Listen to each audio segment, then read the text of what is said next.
Hello everyone, আসসালামু আলাইকুম। Welcome back to my channel দিনাস নেস্ট। আজকে আরও নতুন আরেকটি রেসিপি নিয়ে আমি চলে এলাম আপনাদের সামনে। আমার আজকের রেসিপি হচ্ছে গুড়ের সন্দেশ।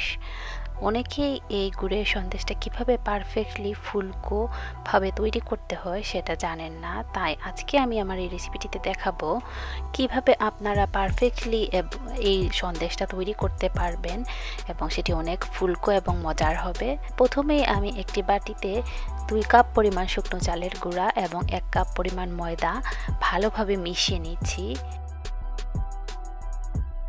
এরপরে এখানে আমি হাফ কাপের মতো পানি অ্যাড করেছি, করে ভালো করে নেড়েচেড়ে মিশিয়ে নিচ্ছি।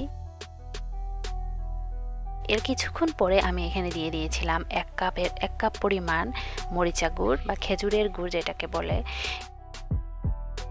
এরপরে কিন্তু আরও একটু অল্প পানি অ্যাড করে ভালো করে নেড়েচেড়ে মিশিয়ে দিচ্ছি। এখানে কিন্তু বেশি পানি ইউজ করতে হয় না, অল্প অল্প পানি ইউজ করে এরকম একটা ভালো ব্যাটার তৈরি করা যায়। আর ব্যাটারটা কিন্তু একদম পাতলাও হবে না, আবার একদম ঘনও হবে না।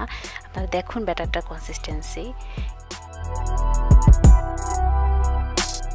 এরপরে এখানে আমি কড়াইয়ের মধ্যে তেল দিয়েছি এমনভাবে যাতে সন্দেশটা ডুবো তেলে ভাজা হয়।